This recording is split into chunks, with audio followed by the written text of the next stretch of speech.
and welcome to episode 95 of the Best Day Ever Crafting Podcast. This is a podcast about my making journey and celebrating with you all the reasons why crafting every day makes for the best day ever. My name is Trish, and this is Cashmere, and I can be found on Instagram and Ravelry as Tie-Dye Diva. You can also find me on Instagram as _fibertree. And that is my other Instagram account where I post lots of content about planning and journaling and paper crafting. So if that's something that interests you, then you may want to give me a follow over there as well. Today is episode 95. Did I already say that? I'm not sure. Anyway, I hope you all are doing well. So a lot of you had asked about Cashmere because you haven't seen him on the podcast for a while. So yes, he is very much still with us, and he is growing and getting bigger and bigger. I feel like every month he's getting bigger and bigger, but he's healthy, he's doing well, except for some allergy issues. I don't know whether you can tell, but he's got some runny eye issues, so he has a vet appointment in a couple of weeks, so we'll take care of that then. Right, Cash? You want to say hi to the people? Want to say hi to the people on camera? People have been asking about you. Yep, so he's doing well, eating everything in sight and just stealing yarn, just being his usual self. So yes, so you want to get down so mommy can finish podcasting? There you go. So in today's episode, I will just update you on my projects in knitting. No crochet or sewing today, although I did do a little bit of sewing, but not significantly enough to share with you. So I am working on a shirt number 1 from 100 Acts of Sewing that is just about complete, and hopefully on the next podcast I'll be able to share that. I will share with you an update on a spinning project that I'm doing, and I have a new cast on. So why don't we get right into it? Oh, but before we do that, I do have a little bit of admin. Excuse me. I have a prize to give away. I've been wanting to give this away for quite some time, and it's just been slipping my mind. So this is a prize I'd like to give away for this episode. It is this adorable project bag. This was gifted by a viewer, and I did not get permission to say her name, so I'm not going to do that. But so basically just for a small project, and socks are the first thing that come to my mind. It's got this really nice strap that is detachable, and inside of the bag is some yarn. So these two beautiful skeins of Knit Picks fingering weight. This is their Hawthorne fingering, which is their kettle dyed yarn. So we have a full skein of delphinium that's coming out pretty accurate, and this is a half skein of the same base, and I'm not sure if the color is on here, but it is 280 yards, so not quite a full skein, a little bit more than a half skein. You could combine the two of these in a shawl, or you could do some stripy socks. You could add other colors to do some scrappy socks, or any other project you desire. So I'm so happy to be able to give this away, and the only thing you have to do is be a podcast subscriber and leave a comment on this episode, and then when I record again, which I hope to be in another week or two, then we will draw a winner. That's just no particular reason for the prize, just because you guys are so awesome for being willing to join me here every week or so to hear me talk about my projects. So let's get into it. The first thing I'll share with you is the progress I've made on my socks that I have on the needle. So I completed one sock here,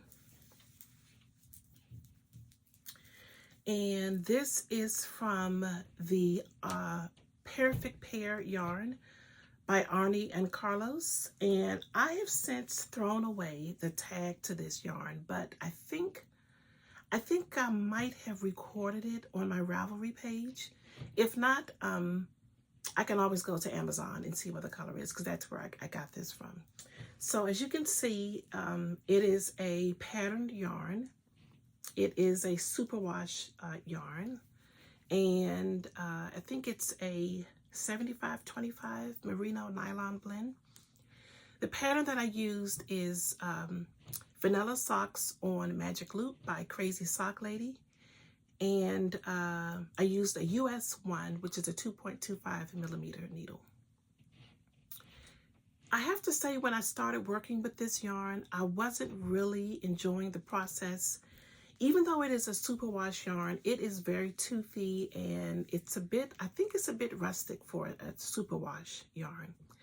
But as I got into it, I really started to enjoy it. So very happy for that. Now, as I mentioned, this is the Perfect Pair sock yarn, and it's dyed so that you will have two matching socks. And so the toe yarn is already, well, I start at the cup, so you can start, I guess you could do top down or toe up. I did top down, and so the first color that presented itself in the skein was the brown.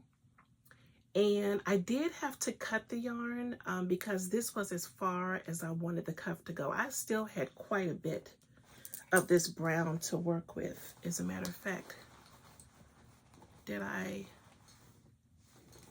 cut the yarn and I wound the rest of that brown into a ball. And I had to do the same thing for the second sock too. So this is the rest of that yarn that I had left over. And I just continued on with the sock. And then when it was time to do the heel, then the solid brown presented itself again. And that's when I did the heel. And once I was finished, I don't think I had to cut the yarn to do the rest of the sock. I think I had just enough to finish this heel flap and gusset. And then I was able to continue to knit down. Normally I do about 60 rows before I start my my toe. And so I did have to knit a couple of rounds in the solid brown to get those 60 rounds. So that's pretty much the story with this Perfect Pair yarn. And that's sock number 1. And I can put it, yeah, I've got a sock blocker here.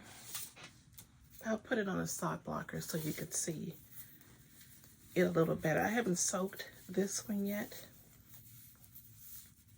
so of course it's going to look a lot better.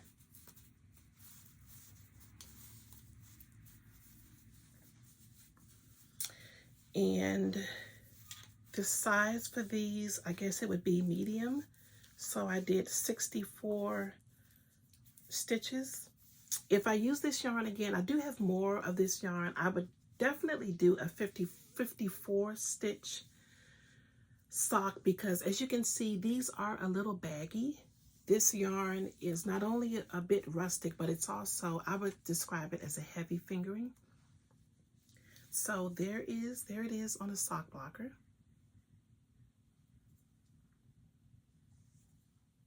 My son is asking for these, but the last pair of socks I knit him have a hole in them already. I don't know what he does to socks. I tell him, I think you have teeth in your feet, because every pair of socks I knit him ends up with a hole, and my socks never get holes, so I don't understand it. Anyway, this is the progress on sock number 2. As you can see, the pattern isn't exactly the same, which is not a deal breaker for me. I never put a lot of effort into trying to get my striping socks to match. It would have been nice because that's what I was expecting, considering it's called Perfect Pair, but not a deal breaker at all. So one finished sock, one sock immediately cast on, and hopefully I'll have these finished rather soon. Yeah, my son will probably end up getting these because they do feel quite large. So even though our feet are about the same size, I wear a US 8 shoe, and I think he wears about a 9.5 men's, so he can definitely get away with wearing a shorter sock also. So that's that progress on the socks, and I think I showed this cute little bag from Button Jar Studios the last time I recorded. All right, so now let's move into works in progress, things I've been working on. What about my my Soldotna sweater? So the trials and tribulations of this sweater. Let me just share with you the progress thus far. So since I last recorded 2 weeks ago, I was able to finish the entire body of the sweater. So here it is. And I decided to knit this cropped just as the pattern calls for. So this again is the Soldotna crop by Caitlin Hunter, and it is, as the name indicates, it's meant to be a crop sweater. So I definitely have some reservations about wearing crop sweaters on my larger size body, and I just knocked off a ton of stitches. So I'll just chat with you while I get these stitches on. That's why I'm looking down. So I do have some reservations about wearing a crop sweater on my larger frame, but I have been looking at project pages from other people who are similar in size to me, who knit theirs cropped, and it actually looks pretty good. So I'm going to, so I decided to make my sweater cropped as well.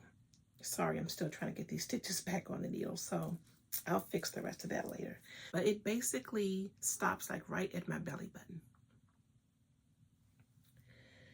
As you can see, I have also decided to rip the neck out. I literally had to cut this sweater. I had to cut the ribbing off, and I frogged all the way back to the short rows. And that was so difficult. I should have watched a video. How do you rip back a sweater or anything that you're knitting in the round? This is the second time I've had this issue. Once was with a pair of socks, a pair of DK socks, and I realized when I finished the second sock that I had knit the cuff much shorter than it should be on the first sock. So I said, oh, that's easy. I'll just, just unpick, and then I will just frog back to frog the first couple of rows, and then I will just knit up. And I could never get to a point where I could just get those live stitches and just pull the yarn out. So there's got to be some trick to doing that. So if you know, please let me know. I probably should have researched a YouTube video before trying this, and I should have taken some pictures of the mess of yarn I had when I did this.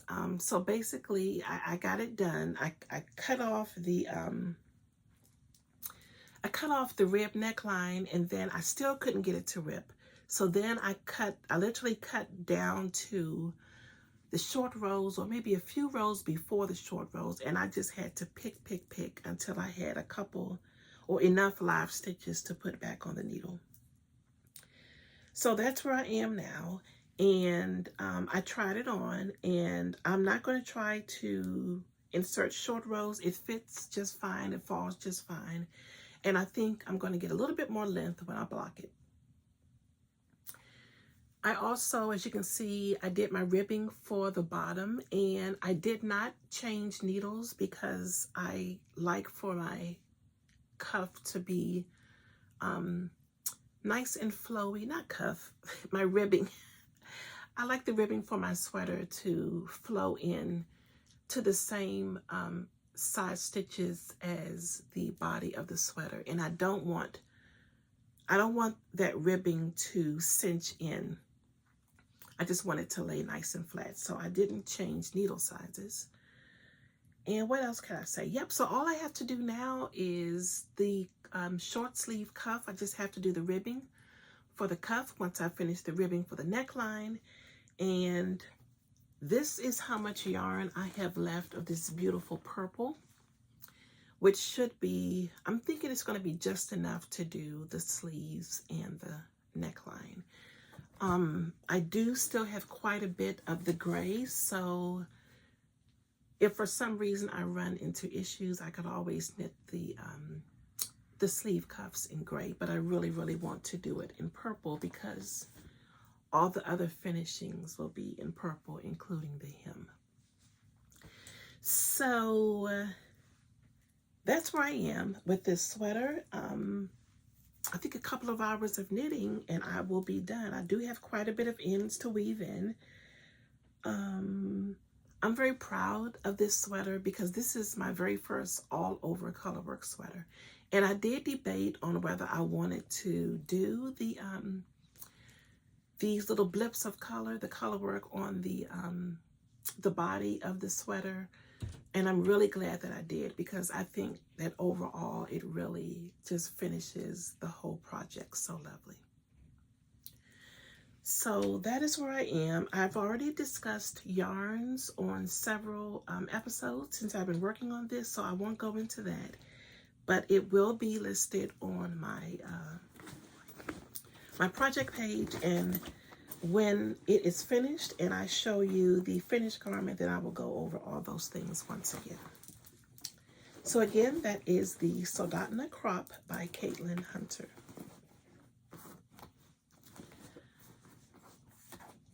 Next up, I'm going to show you really quickly the progress I've made on something you've seen before. That is, if you've been here before. And this is the Embrace Cowl. This is a pattern by Andrea Mowry. And this, the yarns that I'm using to knit this cowl are Queensland Rainbow Beach, which is a superwash merino sock yarn. And it is has a gradient effect to it, as you can see. And I'm holding that double with Cascade Heritage Sock, which is this color here. And this is the Queensland Rainbow Beach. So you hold those two double for a DK weight cowl. And then you have to twist this once and then it gets seamed. So it's going to be, it is a Mobius cowl. So I haven't measured this yet, but I think I'm just at the length where I need to be before I finish this. The instructions have you to bind off the cowl loosely and then to block it to measurement. So I'm gonna measure one more time before I block this. And yeah, it'll be time to seam it. I believe it's seamed with the mattress stitch. There are no provisional stitches at the beginning of the cowl. And then I can get this all sent off to Gathering Yarns. This is a shop sample for the yarn shop. One of my new to me yarn shops that I wish I have been able to visit more often, but scheduling is not permitting that at present. So I will link to this project as well, my Ravelry project page, so you can see all of the details about the yarn, the needle size, and all. So again, this is the Embrace Cowl by Andrea Mowry. Let me just give you a little bit of time so that you can see. It's a very lovely pattern, very meditative, just a 2-row repeat. So it's very easy to memorize, and it's so squishy and soft and lovely. So this too will be a finished object very, very soon, and I will get this. So you might not see this again because I really want to get this done so I can send it off to the shop. But I will definitely take some pictures before I do that so you can see what the finished object looks like. I do have one new cast on. I started something new since the last time we chatted, and that is my Fleur shawl. So the Fleur shawl is a pattern by Espace Tricot. It is a free pattern on Ravelry, and you have 2 options for knitting this. I believe the first option is to use a DK weight yarn, or you can use a fingering weight and a lace weight yarn held double. And that's what I decided to do. So let me hold this up. I don't want to lose any stitches. It's kind of hard to see. Maybe if I turn it around this way, you can get a better feel. So this is my progress on my Fleur shawl. I've already got that first row of bobbles done. I have to honestly say I didn't enjoy doing them. I never enjoy doing bobbles, but I love bobbles. I just don't like doing them. And I know that I'm not alone in that. So as you can see, this shawl is it's very, shallow. So it's not very deep, but it's more wide. It's more of a wide shawl. And as you can see from the picture that I inserted earlier, it's really meant to like wrap a couple of times around your neck for lots and lots of warmth. And I love shawls like that. So I've been wanting to knit this for the longest, and I'm so happy to have it on the needles finally. So let me share with you the yarn that I'm using. And this is a bargain alert.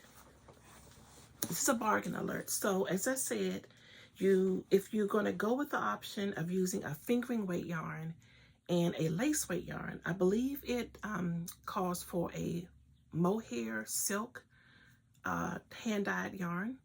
And as you know, the price of everything is just going up astronomically, including yarn.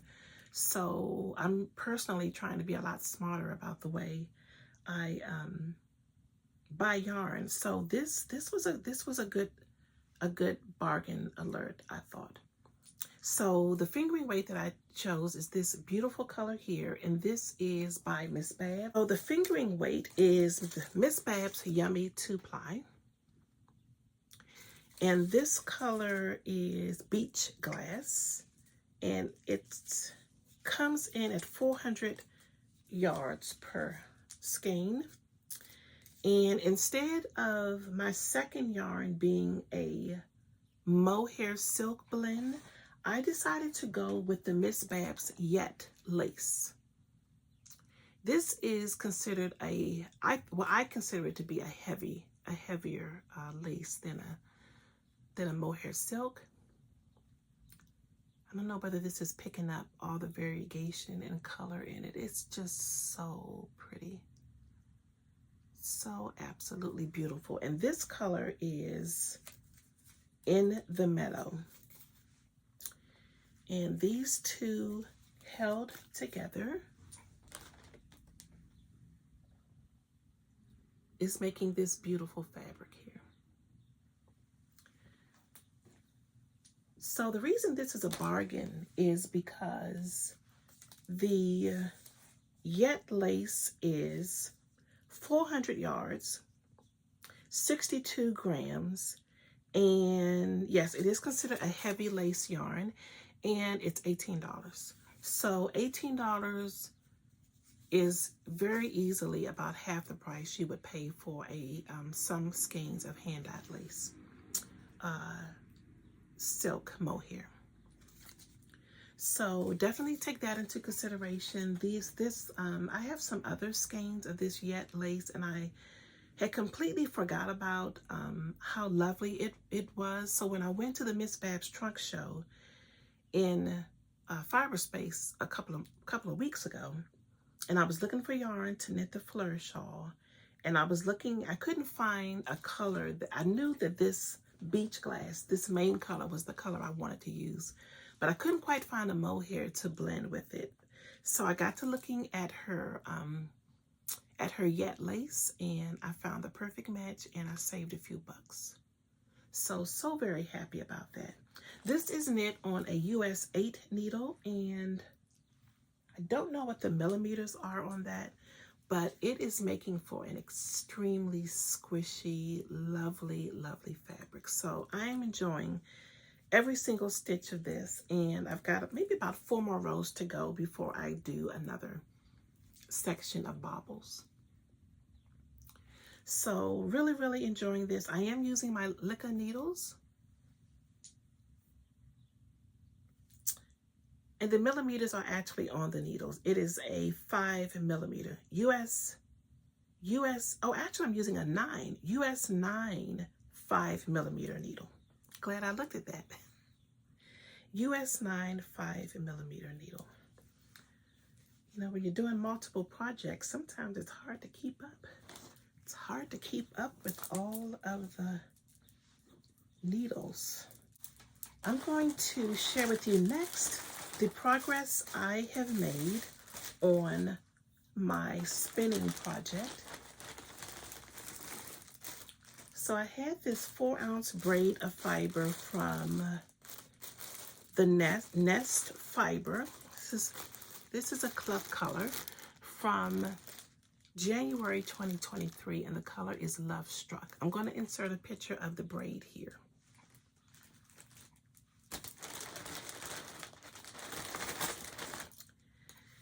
And here is my progress on that 4 ounces of fiber. So I have it all spun up, and I'm just going to apply them together, and we'll see what we end up with. I didn't do any special treatment to this, so we'll just have to see what it looks like when it comes out. I think it's going to be absolutely beautiful, and so happy to have these done. So I'm going to hopefully get that applied together early next week and see what we have. So let's move on into acquisitions. I don't even think I mentioned that they're going to be acquisitions. But I do want to share with you a couple of things I got from the Frederick Fiber Fest. So I didn't get to go to Rhinebeck this year. However, I did plan a really nice weekend for myself during the Rhinebeck weekend, because I was having fear of missing out blues really, really bad. So I did record while I was enjoying my weekend, and that video is up on YouTube. So if you haven't already, then go ahead and take a look at that, and maybe it'll give you some inspiration for how to deal with missing out blues. So let me get these things organized here. I've got items from Frederick Fiber Fest, as well as some shopping I did, which includes the vendors who didn't have such a great experience at Woolen Folk. And I will also be leaving a link to those vendors in the description box below as a part of the show notes if you want to support them. Some of them are still trying to recoup their losses from that show, and so I will link to that. I'm going to link to the list that Modern Daily Knitting put together. They put together a list with all the links. Thank them so much for doing that. So I'll just link to that since it's already been done. So this is one purchase from one of the Rhinebeck vendors, Miss Babs. She always has a show color, and I love the fact that she always posted on her website as well as having it at the show. So this is one of the show colors from Miss Babs. How amazingly beautiful is that? It's huge. It's bigger than my head, which is saying a lot. So this is the show color on her Katahdin base. And this is a 100% superwash blue face Leicester wool. And it is 1,750 yards. I can do a sweater with this. I can do a really large poncho or a huge shawl. I wonder what I have enough to do. I'm thinking about the half and half triangles wrap, the larger version. But this is a lot of yarn. This is a lot of yarn. And I saw this base knit up at the Miss Babs Trunk Show at Fiber Space, and it knits up so beautifully, so squishy, but it still has a lot of drape because of that. It's blue face Leicester, so I'm so looking forward to using this at some point. Just look at that.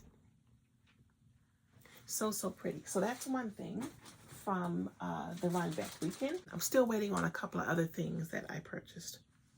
So then let's move on into Frederick Fiber Fest last weekend.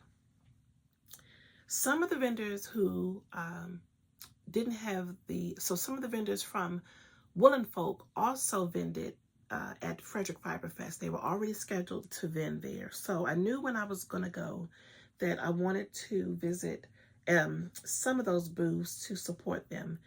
And one thing I was looking for is some blue clay yarn, because I want to knit myself a really nice, warm, cozy boucle hat for the fall and winter. And this is what I found. This is from Rising Tide Fiber Company. And this base is Decadence. Decadence is the base. And if I'm not mistaken, Rising Tide Fiber Co. is local to the Washington, D.C. area. But this boucle base is a 100% superwash merino, and it is 240 yards. So this was just so perfect when I found this. I kind of wish she had it in blue. I may have to go to her website to see if she has some other colors. But she has just some beautiful, beautiful yarns there, including this hand-dyed Highland wool in just some of the most amazing colors and at a really, really good price point. So I may have to go on her website to take a look at those, because I need to collect yarn for a particular sweater I want to do. So yes, so very happy to have this. I'm going to look for a pattern for this over the weekend.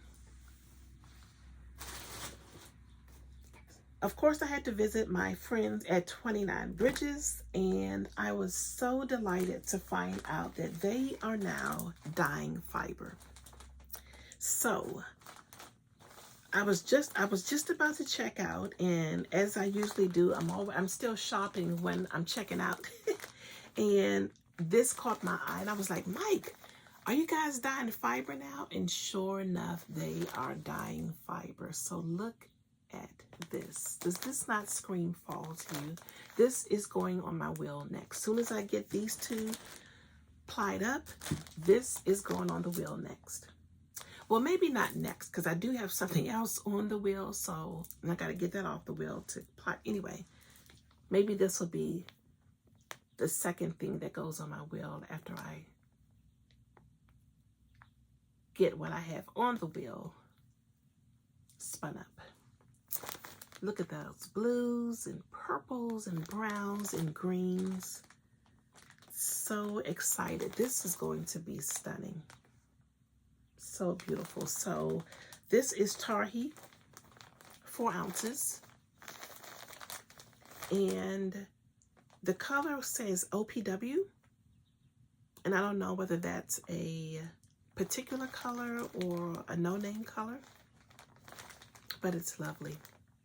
So definitely looking forward to more fiber from 29 Bridges. So again, I was checking out and it just dawned on me to ask Mike. I said, Mike, do you have any more of the self-striping? Because remember the self-striping socks I did with the 29 Bridges yarn, and they had 2 more colors left, and they just so happened to have this gorgeous, gorgeous sock set with these autumn colors that I just could not resist. Look how pretty that is. And I love that you get the 2 minis that go with it. So, so beautiful. The other thing I want to share with you that I got from Frederick Fiber Fest is the festival t-shirt.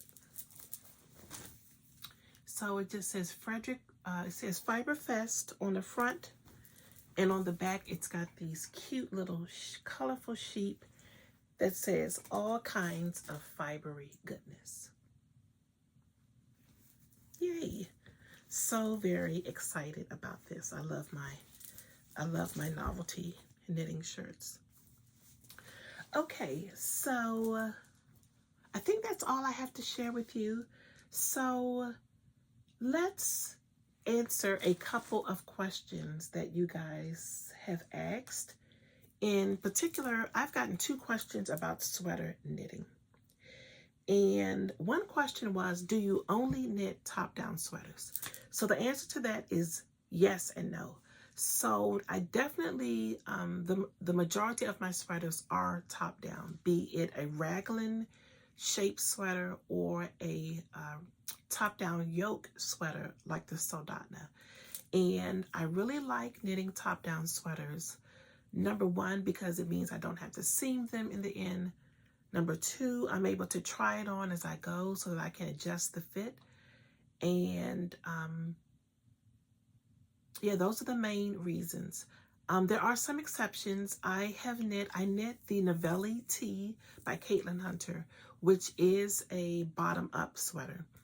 And that sweater actually ended up being a lot more cropped than I wanted it to be, which just speaks to the issue of why top-down sweaters are just so much more desirable to knit, because you really can adjust the fit for how you want it. So I hope that answers your question. The next question is very closely related to that, and that is, can you suggest a couple of sweaters for a first-time sweater knitter? I could talk about this subject all day long, because even though I've been knitting for quite some time, I've been knitting sweaters for over 10 years now, but I've been knitting overall pretty much all my life since I was about 7 years old.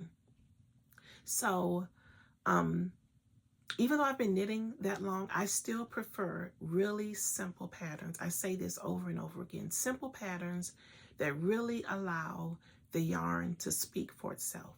So like the Soldotna that I just finished, that's like an all-over colorwork sweater, I won't be doing that for a very long time. Even though it wasn't difficult, it was really, it was a very easy chart to follow.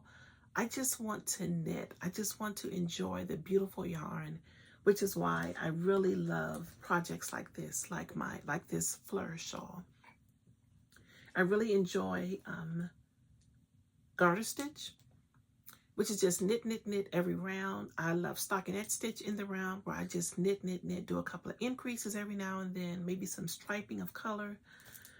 So I say all that to say, simple patterns are my favorite, and I did take time to choose 3. So the first sweater that I would recommend as a first time sweater is the Flax sweater.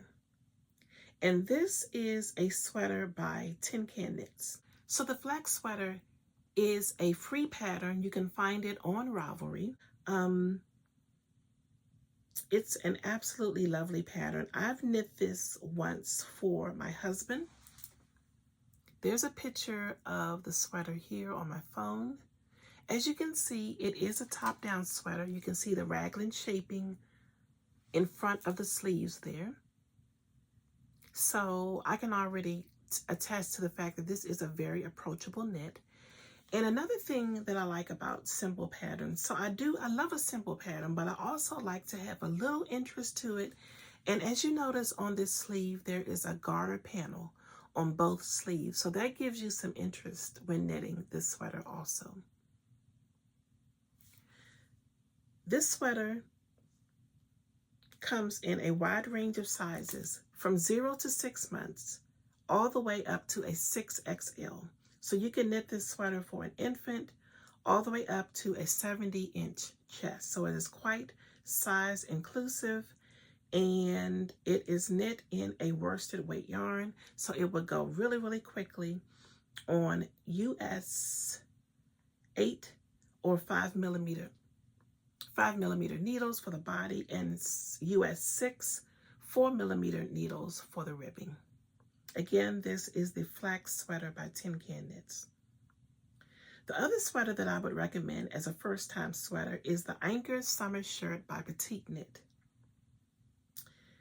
As you can see from the picture, this is a top-down yoke construction sweater, and the sweater has what appears to be some corrugated ribbing, but it is not.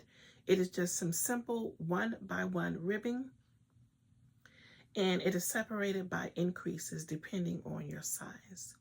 Even though this is a summer shirt, this could easily translate into a winter sweater just by changing your yarn. Just be careful and do a gauge swatch. This is knit in a DK weight, and it is knit on a US 6 or 4.4 millimeter needle. And again, it uses a DK weight yarn. And here is a picture of it on Ravelry. Another close-up.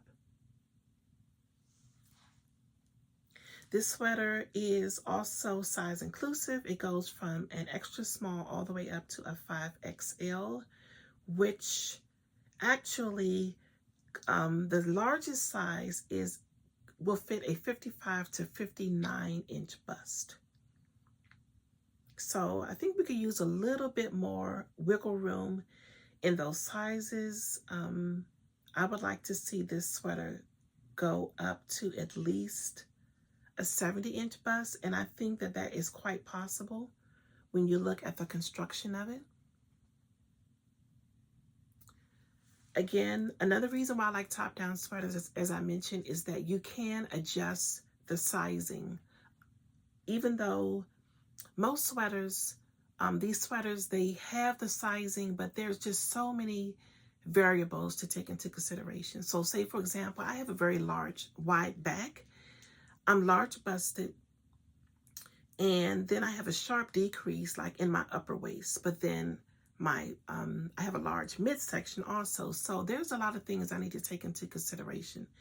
And I just feel that with top-down sweaters, you can kind of tweak it. You can do some decreases and increases depending on what your needs are. And this is an example of a sweater in which you could absolutely do that. Finally, the other sweater that I would recommend as a first-time sweater is the Lento sweater by Joanna Hitalia. And this pattern is written for fingering weight yarn, held double with a mohair silk blend. Those held together will give you about a DK weight yarn. But what I really love about this sweater is that it is knit on a US 10 6 or 6 millimeter needle for the body, and a US 6 4 millimeter needle for the ribbing. I knit my Lento just a few months ago, and this project flew off of the needles. I'm going to give you another close-up of the sweater here. This is the cover photo on Ravelry. As you can see, it is raglan construction. I love those 3/4 length sleeves. I think that is just so elegant. But again, you can adjust this for those sleeves to be as long or short as you want. This is also a cropped sweater, but again, you can adjust this to be as cropped or as long as you would like. You can knit this tunic length. The sizing in this sweater I found for my bust size was very right on point. I really enjoyed every minute of knitting this sweater. Like I said, it knitted up really, really quick, and it fits really, really well. What else can I say about this sweater? This is also a very size inclusive pattern. It goes all the way up to a size 9, which will give you a 67-inch bust. So yeah. So that is by no means an inclusive list. That's just tipping the iceberg of some amazing first-time sweater patterns that are out there. Next year, 2024, I really want to apply myself to doing more make-alongs with you guys. So if that's something you're interested in, let me know what type of make-along you would like to do for 2024. I think a My First Sweater make-along would be amazing. Or we could do a sweatathon throughout the whole year. We could just knit all type or crochet sweaters all year long. So let me know if that's something that interests you, or if you have any other ideas for make-alongs for 2024. So I think that's all I have to share. Let me see. Yeah, I think I covered everything in my show notes. Thank you so much for being with me for another episode of making. I hope you're finding as much joy in your making as I am. Don't forget to make sure you are subscribed to the channel if you enjoyed what you saw. Follow me on Instagram as I post pictures of progress I'm making on projects, as well as other stuff that I'm doing throughout the week. You may find some cooking on there. And speaking of cooking, this is something I don't talk a lot about. I am a Pampered Chef consultant. If you don't know, I don't do in-person shows, but if there's something from the Pampered Chef you'd like, I'm going to start including a link to that in the show notes right under how you can get in contact with me. So if you need something from Pampered Chef, I hope you will think about my website. Or if you'd like to host your own catalog show so you can get free items, I can help you along with that as well. So I think that really is all I have to share with you. Thanks again for being here. If this is your first time here, welcome in. Hope to see you again for another episode. And stay safe and well, and I'll see you in the next one. Bye-bye.